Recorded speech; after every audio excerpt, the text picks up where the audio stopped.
This series captures the groundbreaking efforts of the Bengaluru Inscriptions 3D digital conservation project, an ambitious initiative using cutting-edge technology to preserve over 1,500 historical inscriptions through high-definition 3D scanning and translation, an initiative taken by the Mythic Society of India.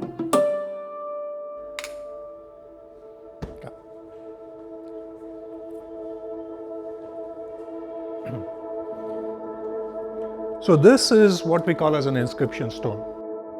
So it's a fancy term, but it very simply means something written on stone. Inscribed is something that's inscribed here, so we call it inscription stone. Anything that is old and has writing on it is an inscription stone. If you think something significant happened in a place on a certain day and you want to record it, you just write it down on stone. So what were the kinds of things that were written? When a village was built, when a lake was built, when a temple was built, when somebody died in a cause which was for the society, like fighting with a robber, it would be recorded for posterity on stone, in public, displayed for everyone to read from, to learn from, and to celebrate. There is a significant event that happened in the place. So we have these kinds of writings on stone everywhere. Every village has one or many of them. Every city or town has tens and hundreds of these.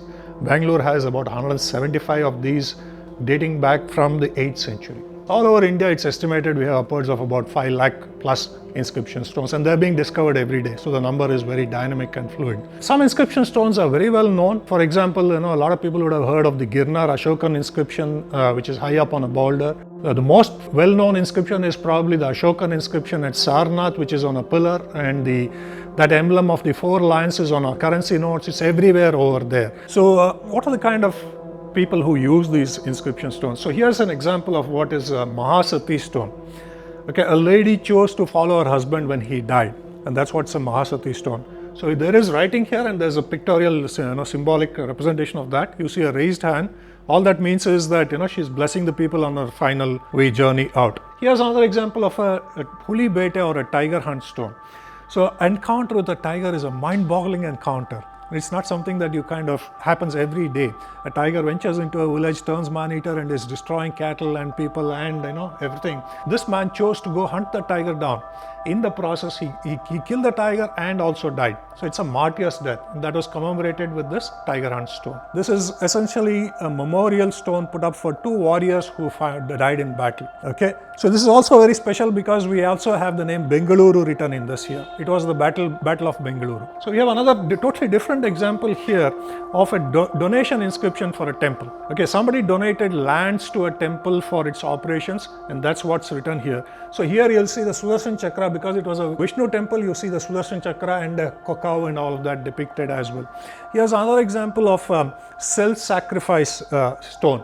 There was a calamity, there may have been drought, there may have been famine, there may have been something like a disease like COVID or whatever, which was wiping away people and animals. So 2 people took the oath to offer the most precious thing they have, that is their lives, to the God in case God resolved the crisis. He did, and these people have given away their lives, and here's the scene depicting that. The man has chopped off his head and he's holding his own head in his own hands. It's an extraordinary act of bravery and of, I would say, absolute lack of selfishness in this. He gives his own life away for society. These are extraordinarily good examples of inscription stones, and this is what is captured, and this is how people have used it to narrate different kinds of stories there.